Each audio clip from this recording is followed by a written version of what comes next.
جو جنت میں جائے گا۔ تو قنوت و ادب جو ہے اس کو غور سے پڑھیں، سمجھیں کہ اس کے کیا معنی ہیں، کیا مطلب ہے، اور کیا میں اپنی نماز میں بالکل ادب، اور دیکھیں نا کتنا پیارا انداز ہے، انسان یوں ہی نیت کر کے ہاتھ باندھتا ہے، بالکل ادب سے جھک کے کھڑا ہو جاتا ہے۔ اب جو پڑھتا ہے اس کے اندر اس کا دماغ، اس کا دل، اس کی زبان بالکل یکسو ہونی چاہیے۔ یہ قنوت کا تقاضا ہے۔ جزاک اللہ سر، یہی میں چاہتی تھی۔ جزاک اللہ، جزاک اللہ۔ اچھا، اب اگر یہ قنوت اور ادب دیکھیں نا، کھٹا کھٹ ہم کھڑے ہو کے اللہ اکبر سبحان اللہ جلدی جلدی سے پڑھ کے، اور سجدہ سجدے سجدہ، حالانکہ سجدہ ابھی آگے اب میں آ رہا ہوں۔ قنوت اور ادب پہلی چیز ہے۔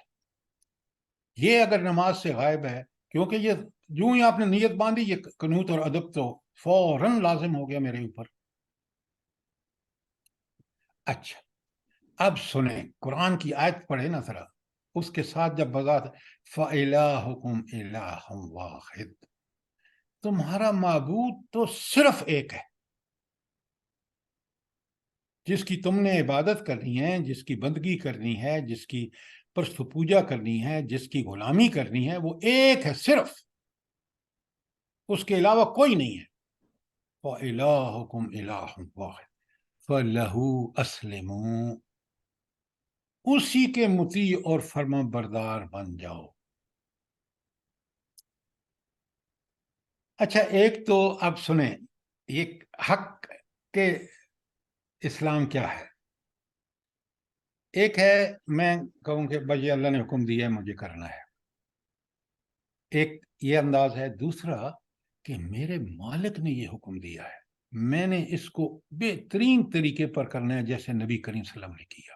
دونوں میں زمین و آسمان کا فرق ہے۔ پہلے میں آپ اطاعت کر رہے ہیں، دوسرے میں آپ اتباع کر رہے ہیں پوری محبت کے ساتھ۔ اور ایسے لوگوں کے لیے قرآن آ گیا بشر المخبتین، یہ جو عاجزی کرنے والے ہیں، یہ جو قنوت اور ادب کے ساتھ کھڑے ہو کے شکر کرتے ہیں کہ میرے رب نے مجھے بتایا، میرے نبی نے کر کے دکھایا، ان کو ایک خوشخبری دے دو۔ اور یہ کون لوگ ہیں؟ الذین اذا ذکر اللہ وجلت قلوبہم، جب ان کے سامنے اللہ کا ذکر کیا جاتا ہے ان کے دل دہل جاتے ہیں۔ کیا مطلب ہے یہاں؟ دیکھیں یا بات کو سمجھیں، اللہ سے ذکر سے دل دہلنے کا مطلب ہے کہ میں نے اس اللہ کے سامنے پیش ہونا ہے جس کو میری نیتوں کا بھی علم تھا عمل کرتے ہوئے دنیا میں، جس نے سب کچھ لکھ لکھا کے اور میرے سامنے چھوٹی سے چھوٹی اور بڑی سے بڑی چیز رکھتی ہے۔ اس بات سے ان کے دل دہل جاتے ہیں، ورنہ اللہ تو محبت کی چیز ہے۔ اگر ہم اس کے احسانوں، اس کے جو ہمارے اوپر بے پناہ احسان ہے، بے شمار احسان ہے، تو سوائے محبت کے اور کوئی چیز اگر واقعی ہمیں دل میں احساس ہے تو بڑی محبت اور ڈر اس بات کا کہ وہ ہم سے ناراض نہ ہو۔ اور ناراض کب ہوتا ہے؟ نافرمانی سے ہوتا ہے۔ کوئی سوال یہاں تک؟ یہ ہے قنوت اور ادب، خاص کر نماز کے اندر۔ خشوع، یہ خشوع بنا کیا چیز ہے؟ جلدی بتائیں۔ آپ نمازیں روز پڑھتے ہیں اور یہ آیت بھی قرآن میں سورہ مومنون کی آیت، جی خشوع کیا چیز ہے؟ پر اطمینان اور سکون سے، یعنی کہ نہیں نہیں نہیں نہیں، یہ اب آپ سنی سنائی بات میرے ساتھ نہ کیا کریں، قرآن کی آیت کے اندر رہ کے جو مفہوم ہے وہ بتائیں۔ سر جی پورے ظاہری اداب کے ساتھ اور پورے اندر کے یعنی پورے دل کی جھکاؤں کے ساتھ۔ خشوع لفظ کو ڈیفائن کریں، آپ بدر ادھر کی باتیں لمبی چوڑی چھیڑ رہے ہیں۔ خشوع کیا ہے؟ سر خشوع کا اللہ سے ڈرتے ہوئے اور جو پڑھ رہے ہیں اس کو سمجھتے ہوئے پڑھیں۔ خشوع کا مطلب جھکنا ہے سر، جھکے ہوئے، بالکل عاجزی، انکساری۔ یہ سب آپ نے سن کے اور اس کو بیان کر، خشوع کا اصلی مفہوم ڈر ہے۔ ڈر کس بات کا؟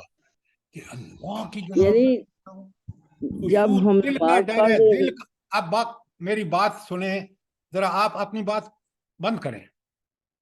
جب میں کہتا ہوں تو آپ صحیح معنی بتاتے نہیں ہیں.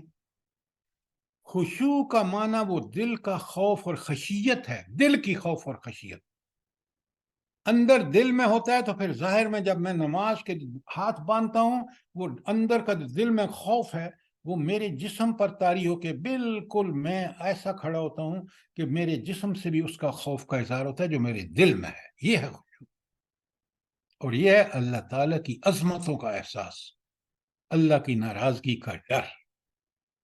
یہ ہے خشوع. اللہ فرماتے ہیں قد افلح المؤمنون الذین، کامیاب وہ مومن ہوں گے ہم فی صلاتہم خاشعون، جو نماز میں ان کے دل کے اندر جو خوف ہوتا ہے وہ ان کے جسموں پر بھی، اور جب وہ نماز میں کھڑے ہوتے ہیں رکوع سجود قیام سب میں بالکل نظر آتا ہے کہ ان کے دل کے اندر اللہ کا خوف طاری ہے. یہ اللہ کے حضور کھڑے ہیں، انہیں اللہ کی محبت کا ناراض ہونا پسند نہیں ہے، ان کو اللہ کی محبت پسند ہے. اب بات سمجھ آئی آپ کو؟ جزاک اللہ سر. جی سر، دیکھیں میں ابھی جزاک اللہ. آپ کی طرح ادھر کی ادھر لگاتا تھا جب قرآن سمجھ نہیں آئی، عربی نہیں پڑھی تھی. اب پڑھا پڑھایا، اس پہ عمل کر کے اس کے نتائج دیکھ کے تو پھر الحمدللہ ثم الحمدللہ اب بات سمجھ آتی ہے. اس لیے آپ کو پوری اجازت ہے کہ میرے پر سوال کریں، لیکن آپ اپنے دل سے وہ سارے مفہومات نکال دیں جو ادھر ادھر سے سنے ہیں، ایک ٹھیک مفہوم، تاکہ اس کے مطابق عمل میں کروں گا تو میری زندگی سنور جائے گی. جتنا خدا کی قسم نماز میں اب مزہ آتا ہے سمجھ کے، اور ان سارے ظاہری اور باطنی آداب کو بجا لا کر آدمی کہتا ہے کہ میری نماز ہی اصل زندگی کی لذت والی چیز ہے. خاشعون کی معنی سمجھ آ گیا آپ کو؟ خشیت الہی کا مطلب سمجھ آ گیا؟ جی سر. جی سر. اب آپ کے ہینڈ آؤٹ میں پوری طرح چیزیں کھول کے بیان کی گئی ہیں، عربی ڈکشنری سے، قرآن کے مفہوم سے. اب پڑھنا آپ کا کام ہے، اور اگر آپ سنی سنائی باتوں پہ چلنا چاہتے ہیں تو وہ ساری زندگی چلتے رہیں، وہ آپ کو خشوع آپ کو نصیب نہیں ہوگا. تیسری بات شروع میں کہا سورہ وَتَبَتَّلْ إِلَيْهِ تَبْتِيلًا، پوری دنیا سے کٹ کے الیہ تبتیلا، اس کی طرف جڑ جاؤ، اس سے بس لگ جاؤ. کیا مطلب ہے؟ جب میں نماز میں کھڑا ہوں نا، آپ کو اگر فکر ہے کہ وہ ہانڈی جل جائے گی جلدی سے نماز پڑھوں، وہ جو ابھی بچے آنے والے ہیں میں فٹافٹ نماز پڑھوں، نہیں. جب سارے کام کر کے آرام سے فرصت میں آپ کو کوئی اور خیال نہ ہے، صرف خیال نماز، جو نماز میں پڑھ رہا ہوں اس کے معنی، میرے اللہ سے کس حضور میں کھڑا ہوں، کوئی اور اس وقت دخل نہیں دے سکتا. تبتل واذکر اسم ربک، اور اب کے رب کے نام کا ذکر کر. یا نماز، ذکر کا مطلب نماز ہے. وَتَبَتَّلْ إِلَيْهِ تَبْتِيلًا، اور سب سے کٹ کر اسی کے ہو رہو. یہ ہے. اگر تبتل نہیں ہے، آپ بے شک خاتون کو یہ اللہ نے موقع دیا ہے کہ وہ سارے کام ختم کر کے آرام سے ایسا نماز پڑھے، ایسی کہ تبتل اس میں موجود ہو.